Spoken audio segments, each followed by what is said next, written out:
Hey, hey, Fearless Chicas. I'm your host, Mimi Martinez, and welcome to Fearless Woman Rise. Okay, so I called you in the office and I said, hey, we got to work on Fearless Woman Rise. I don't have because last year we had the first conference, we had the book. Right. That we went off. That we were doing a study. So we got with all the leaders and we read a book, and that kind of like just jolted us into this is exactly what we're doing, but we didn't have it exactly. We didn't know what we were doing. So I called you into the office and I said, Christina, anything for the women's conference? Because did I have something already?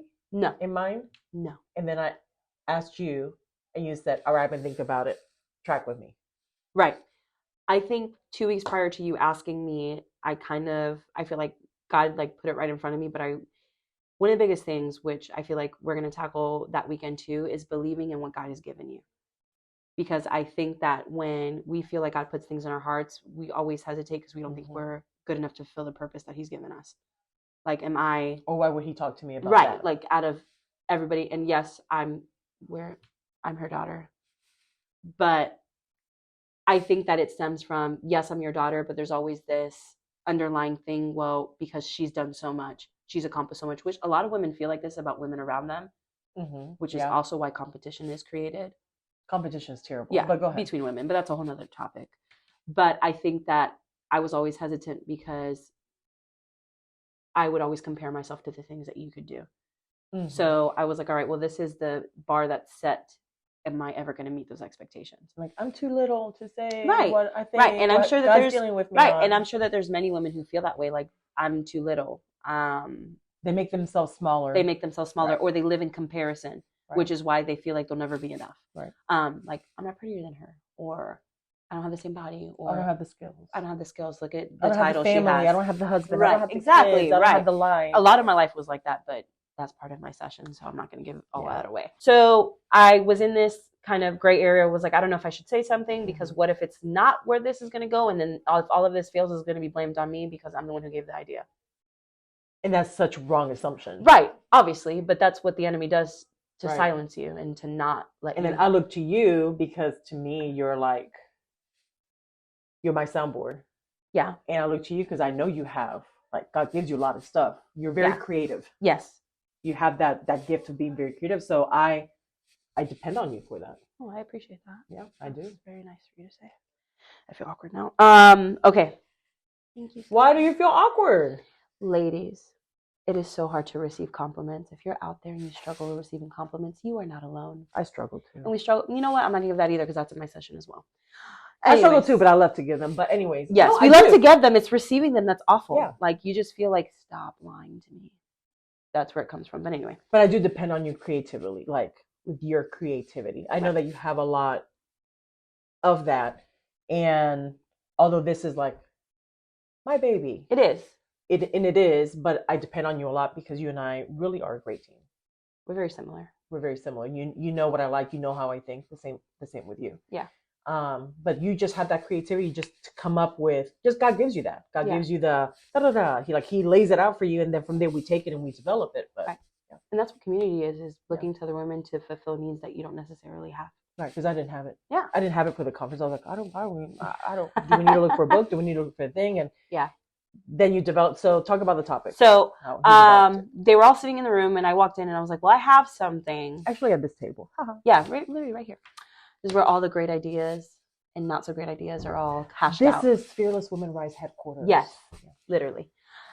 So I kind of walked in and I'm like, hey guys, I have an idea, but I don't know how well this is going to fall with everyone else. I wanted this weekend, especially because it's falling in February, which, guys, this is my favorite month, not only because it's my birthday, getting married in February, all great things are happening in February. Yeah. So I love February because it's a month that reminds us to love each other. Right. It's just, right. And how much God loves us. It's the month of love. So I said, hey, listen, I feel like this needs to be a weekend when they are reminded about how much God loves them, how much he cares for them, how much he looks out for them.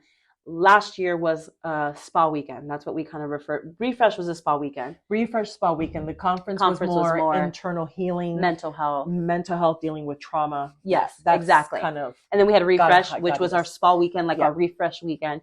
But this is more of experiencing your first love, the thing that bringing you back to the king. Exactly. Bringing you back to your purpose. Right. Bringing you back to settle your feet, like, firmly. Right. And for to what's really ahead. develop a relationship with God and really understand who he is to you. Right. Many times when we talk about God, we talk about him like he's so far-fetched. Right. Like, God has all these other problems to worry about. I'm like last on his priority list, you know, because like when you're actually first. when you're first, right? God is an individual person to everybody. Right. Right. And I feel like God is a dad to me because that's what I needed. Right. Right. God could be a co-parent because that's what you need. God could be a sister to you because that's who you need, or a family member to fulfill those roles that you maybe necessarily lack in your life. God is everything that you need when you need it. He is always present in every single need that you have in your life. Exactly. That's exactly what I'm trying to say. So in that, I was like, okay, so I want them to experience how much God loves them and the love that he has to give, in the sense of God is a king. He oversees everything. And I want you to understand that you truly are royalty in his eyes. You are a princess. You are a queen. So it took me back to what I envisioned when God gave it to me was the rose that's encased in the crystal glass that in Beauty and the Beast, right? Yeah. And the whole thing is said that if he doesn't fall in love in this amount of time, then when the last petal falls, he'll be a beast forever. Right. So I took it in the perspective of, okay, so when the last petal falls, if you guys listened to the promos prior to this, we talked about, hey, what does the last petal fall mean to you? Right. And it is, what is the very thing that you're missing that God can take and reconstruct your flower to make it better than it was before? Right. That when you're hanging on to that last petal, that last circumstance, that last thing that says, if I lose this, that last hope, exactly. Right. That's what that last petal means, right? And it said in Beauty and the Beast, when he does fall in love, right? The whole rose comes back together, and it was way more beautiful than it was before. And not only the rose comes back and it's put together into this beautiful rose, but everything he transforms from the inside out. And then everything, the movie, everything around him transforms. So his castle transforms, his grounds transform. So everything that surrounds him now transforms into the original masterpiece, which is so beautiful. Which he was always intended for him to be. His intended purpose, how the mansion was intended to look, how the grounds were intended to look. Right. So it not only affected him, but affected everything around him. Right, exactly. And if you dive deeper, because besides the fact that, I'm a princess and we're all besides that fact, if you look into the story too, he got there by doing something that necessarily wasn't beautiful. Right. He acted out of wickedness. He acted out of pride. He acted out of selfishness, right? And many times we've made those mistakes as women where we act in a place of selfishness, or it puts us in this really dark circumstance. But many women focus on the prayers, but they don't focus on the action behind the prayers. Right. So they say, God, I need this. God, I want this. God, please, please, please, please, please. But they're not focused on the action that it takes. I'll give you we do nothing behind it. I'll give you a practical example. And just to touch on a little bit, I wanted to have a baby because everybody around me was having babies. Right. I went through the season of my life, and that could be marriage, that could be a job, that could be whatever it is for the ladies that are listening. But for me, it was like, I want to be a mom. I want to be a mom. I want to be a mom. I want to be a mom. God, please, God, please, God, please. But I was doing absolutely nothing for my health in order to make those things happen. God can create miracles. God can create something out of nothing, but he will never give you something that he knows that you can't take care of. And pause. God healed you of a uterus that was inverted. Right. I went to the hospital with you. They did a sonogram. Your uterus was inside out, almost inside out, and upside down. Yeah. So it was a heart shape. It was inverted, meaning it's going to be very difficult for you to have a baby. Fast forward a year where you went back and they did another sonogram. And I saw this with my eyes. So it's not that doctors told you came and told me, but now they did a new sonogram and your uterus was healthy. Completely healthy. And the doctor said, your uterus is fine. Something happened in you, but that is not an inverted uterus, and you're completely ready to have a baby. And this is where you continue praying for a child, and that's when you took decisions in your own life. Exactly. And those are things that I'll talk about in my session, because I don't want to give too much. I just want to show you guys what God can do in 9 months. Literally, like a year and 9 months. It's what it's been in my complete transformation. But I had to understand that there was things that I had to let go of, things that I had to purpose myself in, discipline that I had to create in my life to have those prayers answered. That's not saying that God is saying, in order for me to do this for you, you have to do this for me. It's not conditional, because he's an unconditional God, but he will never give you something that he doesn't know is you're going to take care of. And he's not going to give you something he knows that you're not ready for, because then something that was meant to be a blessing would be a burden. Right. And that is something that I had to learn. So this whole weekend is to inspire you to understand that you're not alone. Mm-hmm. But the last hope that you're holding on to, God can take nothing and make something. Right. And many women are sitting here listening to this, feeling like they have no purpose and that they have nothing to give to life and nothing to offer the world. And what the world says is nothing, God says is something. Mm-hmm. And the reason why the Last Petal or the Beauty and the Beast vibe or like the romantic vibe is for you to understand that there is someone out there that loves you enough. God loves you enough to be there for you. He's never abandoned you. He's never forsaken you. And he loves you enough to let you know. But when you understand who loves you, who created you, you look at things so differently because you're no longer faced by what the world tells you that you can't do. Because if God tells me that I can't do it, there's no one who's going to tell me that I can't. Absolutely.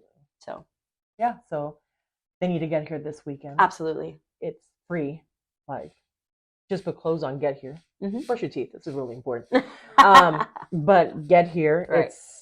It's going to be a life-changing weekend. I don't think just a life-changing weekend for the girls coming. Mm-hmm. It's also a life-changing weekend for us behind the scenes and the Rise team putting this together. Just because we are in, not that we want God to do something great, which he will do, but we are filled with expectation that he is absolutely going to do above and beyond what we are preparing for, above and beyond where we are thinking, above and beyond what we're imagining. Because the goal is that all of us, whether you're coming or we are setting this up, God is using us to set this up for you. The goal is that we understand that we have a purpose in this life, that we find our identity in him, and that we start walking in that path of purpose as the fearless woman he's created us to be. Mm-hmm. It's time to rise. It's time to let go of people's opinions. I heard something and I use it a lot. Somebody else's opinion of me is none of my business. Mm-hmm. And that's a motto that I live by. But for us to rise above assumptions of other people, for us to rise above the comparisons, I love that. That's a big one as to why we don't fulfill our purpose. Yes, absolutely. For us to get into such an intimate relationship with God and build such a community with the women around us that we allow God to empower us and we do our part in cultivating a relationship with God, because that's what he requires really of us. Cultivate a relationship with me, get close to me, abide in me, and I'm just going to grab you by the hand and we're going to walk together, and that you would trust him enough to walk behind him and allow him to walk you into his purpose. And like I've said before, you may come in feeling like a beast, but you're going to leave feeling like a queen. Mm-hmm. That's the purpose. Absolutely.